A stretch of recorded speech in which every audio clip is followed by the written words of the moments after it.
Thank you. Thank you for joining us today. My name is Gaumond, and I'm the town manager here in the town of Weston. And I want to thank you for joining me today for the latest episode of Under the Cupola, a show that I do periodically through Weston Media to kind of talk about the issues facing the town, some of the people that make the town of Weston a great place, so that you as the residents and interested parties in Weston will get a chance to meet these interesting people and learn these things from the town officials themselves. Today, I'm really happy to be joined by our new police chief, Denis Linehan. Denis Linehan joined our staff here in Weston just about 4 or 5 months ago, and we're really happy to have you here, Chief. Well, thank you. How are you enjoying it so far? You know, it's been great. It's been a great experience, and each day I get to meet more and more people. And right from the get-go, when I came in at the end of May, and we had that event in the town center to celebrate that project, gave me an opportunity to get to know a lot of the community members and business owners and residents. And I have to be honest with you, it's been great. It's been a great experience, and I couldn't be happier. Great, great. Tell me a little bit about you. Tell me how you got to this point, a little bit about your career, how you got to this point today. So I hail from New Hampshire. So I was born and raised in Manchester, New Hampshire.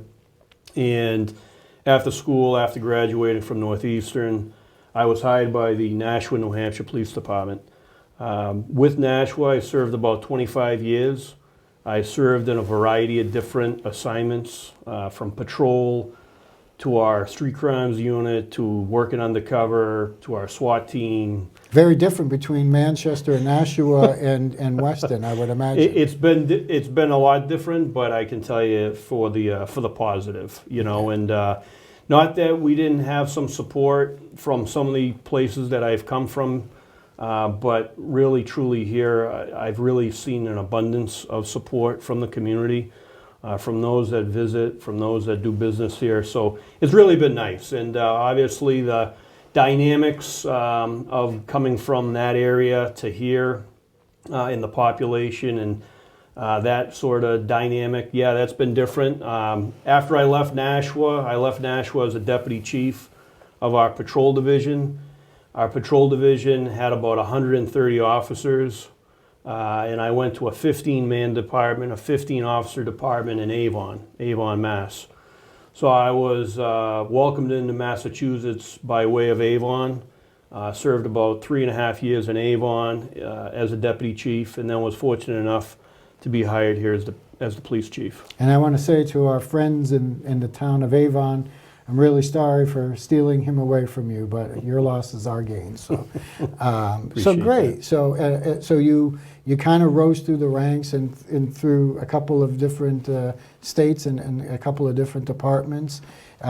You have learned a lot about policing in your time doing this profession. How many years have you been a police officer?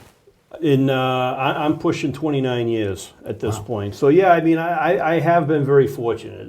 There are some officers who throughout their career maybe they stay in one area. You know, I've really been fortunate where I've been able to get exposed to a lot of different aspects of policing. Mm-hmm.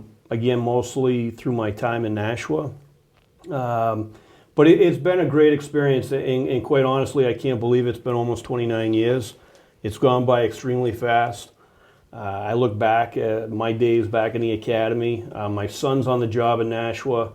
You know, when I saw him going through the academy, coming back telling me some of the stories that nothing has changed after 29 years in terms of things that they have to go through and some of the training that they get. So it goes by fast. It really does, and I've been very fortunate. It sounds like policing runs in your blood and it runs in your family. Do you mind saying a little bit more about that? Your son is a police officer? Sure, yeah. So my son is a police officer. He has been with Nashua for about a year now. And prior to that, my grandfather was a sergeant with the Manchester Police Department. He served up in Manchester for over 25 years. And really, that's how I became interested in policing. My father was a probation officer in the city of Manchester. And we used to go to my grandparents every Sunday night.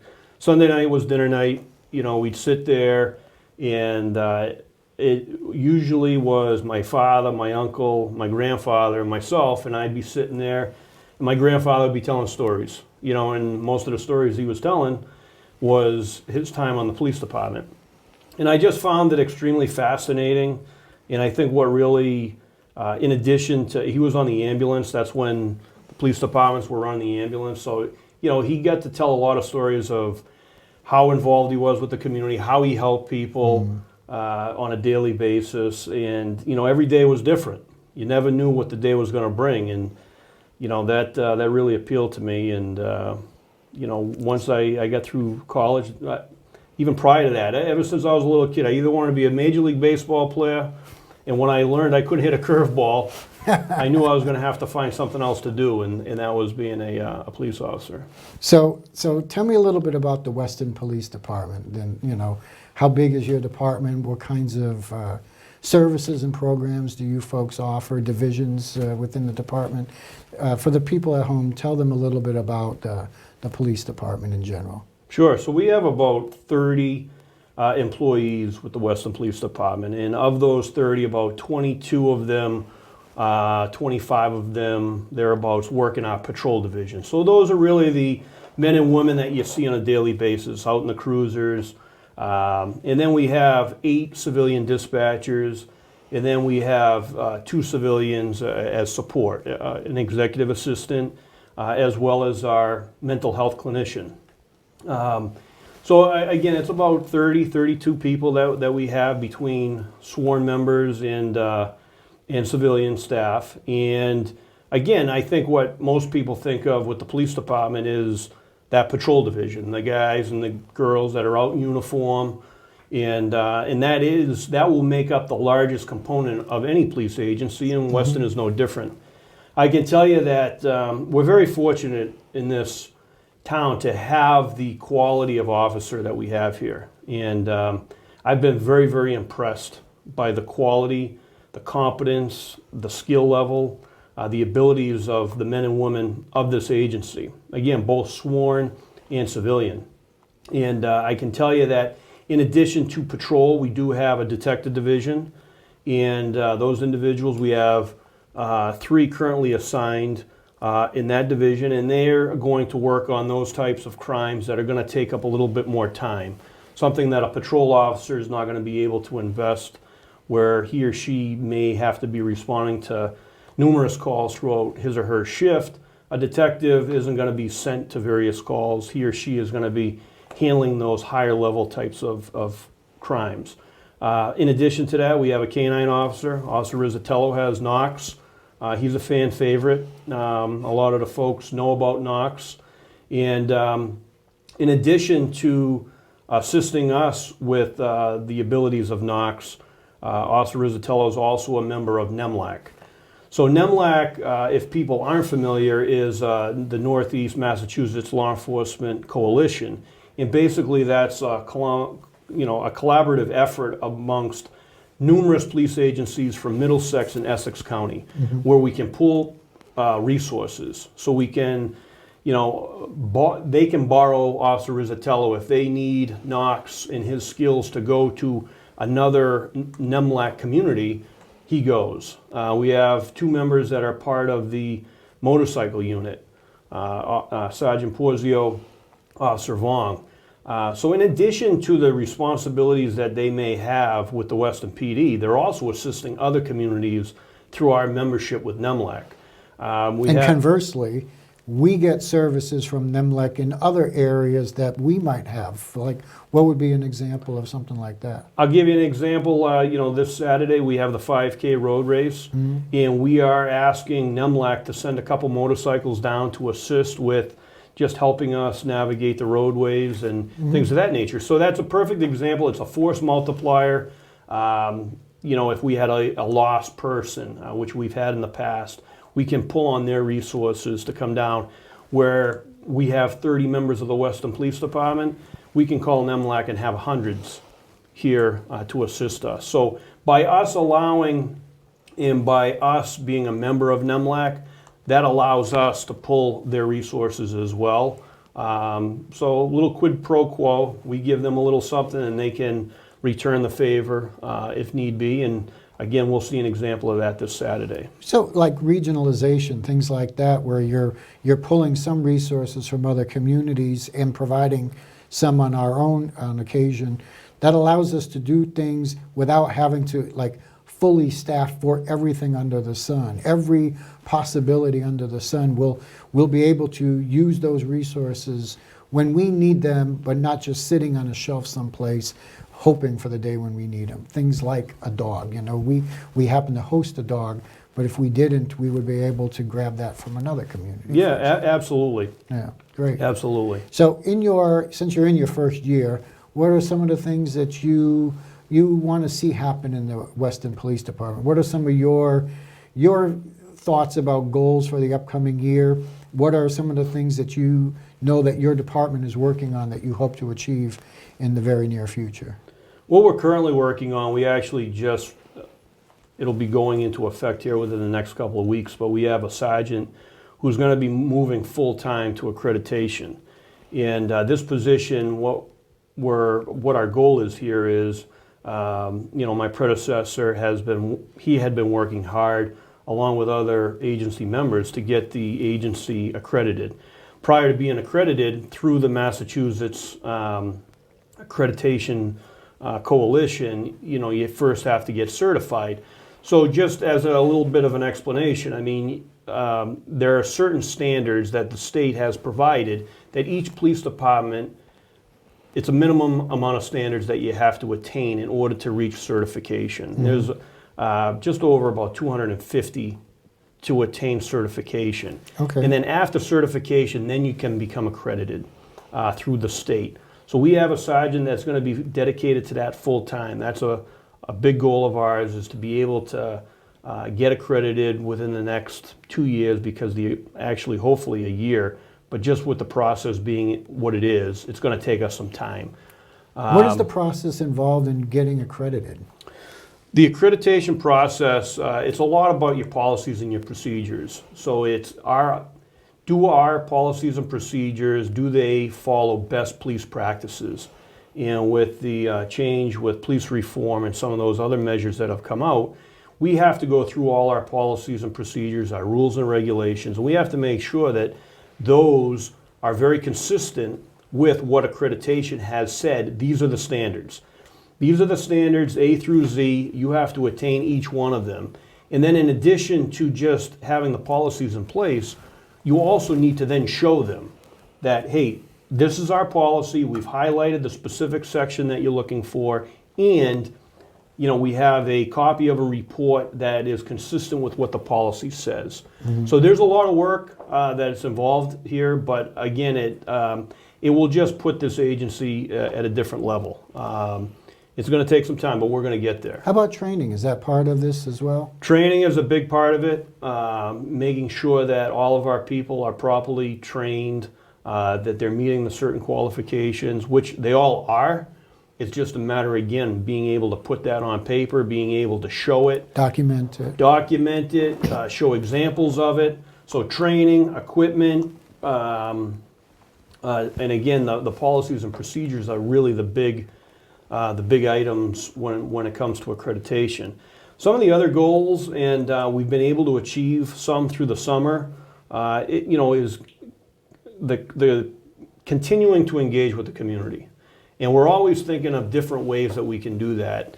Most recently, we had Cone with a Cop. We did it up at the Dairy Joy, and it was 2 days before school started. We put it out on Facebook saying, hey, kids under the age of 12, come on up. We had some police cars, some motorcycles, a number of members of the agency. We went up there, and we gave vouchers to the kids, and they were able to get a free ice cream. Oh, it was great. a beautiful day, Yeah. and we were able to engage with them and just have conversations with them. And I think that that's the big thing, in one of the goals and one of the things that I will constantly be pushing for our people is to get out of your cruiser, get out, talk to people, have a conversation. And I'll be honest, they do that now. They really do. This whole notion of community policing and things of that nature, we fully have embraced it. We'll continue to do these certain programs. We have our 2 SROs that are in the schools. I can't think of a better community policing aspect of having those 2 officers in the schools engaging with the youth every day. Tell me what is an SRO for the people at home? An SRO is a school resource officer. And they work in the schools, kind of being that eyes and ears for the schools, but also the interaction with the students and the staff on a daily basis. Absolutely. I mean, they're not only there to provide security, but they're there more so, and their day is really filled with engaging with the kids. And, from other places I've come from, unfortunately, a lot of times where kids see the police is in a not so very good situation. Mm-hmm. And, I feel very strongly that, your school resource officers are able to engage in kids when it's not a bad situation. Yeah. It's a positive interaction. So that's great. Sounds like that the Weston Police Department has the ability to do kind of a bunch of proactive things within the community, as far as building bridges with the community and that sort of thing. That's very different than what policing was probably when you first started, right? So what do you think about the last few years have been a little bit challenging in the policing world? What do you think the future of policing is going to look like? What is your thoughts about what the next generation of the new officers you just hire, what are they going to experience maybe that you didn't get to experience? Yeah. I mean, it is a challenging time. I think it's a challenging time for a lot of different industries, but for us in particular, where, when I took my first police exam, there were 1,000 other applicants taking it with me. And now that may be a quarter of that. Men and women, unfortunately, they see some of the news clips and they see some of the things some of the challenges that we're going through, and they're like, I don't want to do that. I don't want to do that. I don't want to be on YouTube. I don't want to be on on CNN. And that has discouraged a number of folks from applying. And I think, quite honestly, that's going to be an issue that law enforcement agencies are going to have to deal with for the next several years, and we're dealing with it right now. Going back to goals, my goal is to be able to retain these officers that we have. This quality group of people that we have here, I want to be able to keep them. So I'm constantly thinking of ways of how we're going to keep them engaged, how we're going to keep them from not wanting to leave, and that's why we try to come up with these different programs, give them the opportunity to do something different, like go into NEMLAC, or have the opportunity to do something different within Weston PD. So moving forward, we had a very large pool that we could choose from before of candidates, and now that pool has significantly dropped. And then when that pool significantly drops and you have younger people that have come into the profession and are now leaving for various reasons, how do you retain those quality people? And then how do you attract them to come to your place? That's going to be a challenge. And, I look back and, I get a kick out of, when a computer in a cruiser doesn't work anymore, a guy or a gal will down the cruiser. And I'm like, well, doesn't the car still run? Yeah. Right. Does the cruiser still work? Does the radio still work? But they're not accustomed to not having their computer and their cruiser work. And, when I first started, we had, 29 years, it doesn't seem like, we didn't even have AM, FM radios in the cars, so technology has changed tremendously for the better, obviously. Yep. It makes our job more efficient, safer. This job, as we saw in Bristol, Connecticut last night, extremely dangerous job. You never know. It doesn't matter where you are. We're fortunate here in town that we don't have violent crime like in other places, but quite honestly, our police department is trained and they can react to the various things that a much larger agency reacts to maybe on a daily basis. Our people are ready, they're prepared. They don't deal with it every day, thankfully, but they are ready for it. So again, the biggest challenge is going to be that retention and recruiting. Yeah. That's going to be the biggest challenge. What are some of the things that, you know, you get asked all the time by the residents of the town that you wish that everyone would know about, like whether it's the Weston Police Department or just policing in general? I think one thing that some people that I've seen are not familiar with is that Cato O'Donnell, our clinician, our mental health clinician, a lot of folks aren't aware that we have a mental health clinician that we share with Wellesley PD. That was something that didn't exist when you started. Absolutely. You know, yeah. And for us to have a clinician on staff and for her to be able to assist our officers out in the field, to be able to do follow-up with our detectives is very instrumental. So that's one thing that I've been surprised that some of our residents are not familiar with. We have this resource. We have Kate. She does a phenomenal job. And, you know, I think the other thing is, you know, it doesn't matter whether you're a first-year patrolman or you're a 29-year chief. You know, you go someplace and, you know, you're probably off duty and somebody's always going to tell you about when they got stopped by the police. They always got to tell you, you know, I thought I was only going 5 over the speed limit. I didn't think that it was a red light. And I don't think that'll ever go away. I don't think that'll ever get old. But everybody's got to, you know, I've been in, again, and I'll go back to Nashville where we had a kind of a violent span of some things happening in this area of the city.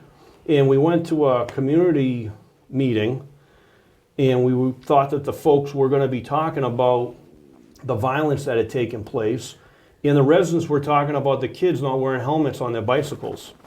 You know, and it kind of brought us all down, and we recognized, well, that's what matters to these folks. And I think that no matter where you are, motor vehicle enforcement, you know, whether it's a stop sign right out front here, you know, because mostly everybody drives, and we see some of the ways that some people drive right now, and it's extremely dangerous. So we do want to let the residents of Weston know that we are taking proactive measures to try to deal with motor vehicle enforcement, because it doesn't matter where you are, whether it's Weston, Nashville, wherever I've been. Motor vehicle enforcement is always going to be an issue, and we just don't want to see people get hurt. We want people to be able to get to wherever they're getting safely. All right, we're wrapping up. Okay. And I just want to say thank you.